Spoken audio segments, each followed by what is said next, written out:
So, who is your academic advisor? Maybe you've logged on to like your campus information portal, or maybe on a schedule or something like that. You've seen a person listed as an academic advisor. Well, who is that person? We're going to talk about that right now. Your academic advisor is a person on campus that you should get to know, and they are there to help you with the following items. Number one, scheduling your courses. They can talk to you about what to take and when. Not only what classes do you need, but maybe, for instance, definitely don't take the biology and the chemistry at the same time because you'll hate your life. Little things like that maybe you hadn't thought about. They've been there. They know what classes are tough, what classes are easy, and they can help you not set landmines like that for yourself later on. So definitely can help you when it comes time to schedule your courses. They can also make sure you're making progress toward your degree, because what you don't want to be doing is spinning your wheels and taking a bunch of classes that you actually really don't need, even if they're fun. If they're not moving you closer to a degree, they're just wasting time and money for one. But also universities as of late are cracking down on that more and more, and you may find yourself in a situation where it's even hard to maybe get financial aid if you're not making satisfactory progress toward a degree. And again, that might be its own video, but an academic advisor can help you make sure that you are staying on task and on track with that. Let's see, they can also give you advice about your career field, maybe a job, maybe a type of career, maybe a major that you're going into, and they tend to be specialists in that area, and they know a little bit about it more than average. And what I actually do at a university is I advise students on careers and majors, but I know a little bit about everything. I always say that I'm a jack of all trades and a master of none. Oftentimes an academic advisor might be someone who knows a little bit more about that specialized area. So if you have particular questions about careers, about a major, about what can you do with a certain degree, they may have some really good insight for you in that area. They can also have advice on internships, job leads, and university resources as well. If you need help around campus, they might be able to refer you to someone else. They might have connections locally or statewide or maybe even nationally in that field. If you have questions about an internship, they might be able to help you with that. Even leads on jobs, even people to put you in contact with maybe for things later on. So those are some of the key functions of what an academic advisor does. Like I said, they should be a go-to person for you. When you're on campus, definitely a person that you want to get to know. Now, a concern that happens with academic advisors is what if your advisor is not helpful? What I would recommend is look for another person in the department, going higher if you need to.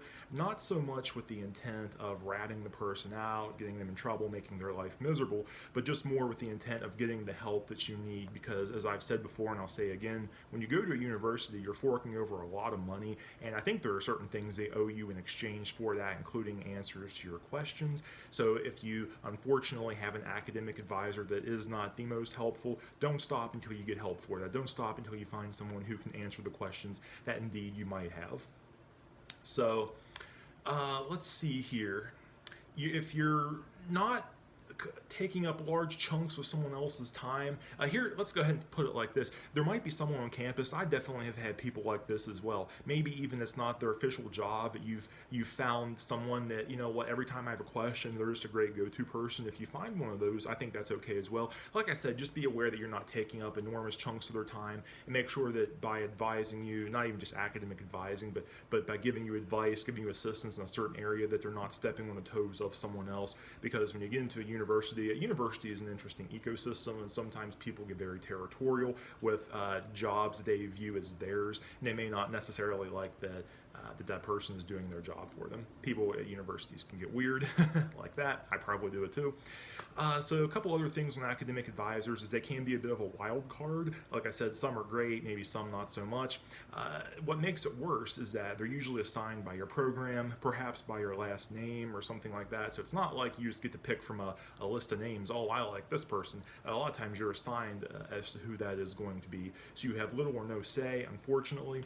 Another thing you might run into is there are different types of academic advisors. Some are professional advisors, meaning it's their job to advise students, typically full-time, that's what they do. Some are faculty advisors, meaning they're professors, but one of their additional duties is to advise students. And sometimes a faculty advisor may not be all that good at it. I don't know if I'm going to say it like that. Sometimes they might view it as low on their list of priorities. Sometimes they might view it as I just have other things to do. Sometimes they can just be hard to get a hold of because they're preoccupied. Not always, and not to say that professional advisors are always super either. But these are some different issues you might run into with them. But those are the two key types of advisor that you're likely to find. I'll go ahead and point out here real quick too, I am back in the office today. Instead of the home office, I'm back in my work office. I don't have to put any fancy drinks or any virgin drinks, of course, because we're not promoting alcoholism to students, or any palm trees to cover any clues to where I work. There's nothing on my screen today because my computer promptly died about a half hour ago. So other than a little business card here, I've had to cover with hand sanitizer. I don't have to cover up a whole lot today.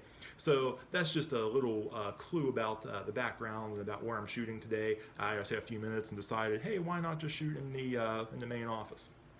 So hopefully, anyway, to kind of tie this up here, hopefully you've got a good academic advisor, but if you don't, or if you have questions that aren't answered, just look for other people on campus that can help you out. And again, as always, if you found this content to be helpful, I would ask, and by this point, I'm going to ask, but I'm going to ask anyway, please like, share, and subscribe, and I hope to see you back here soon.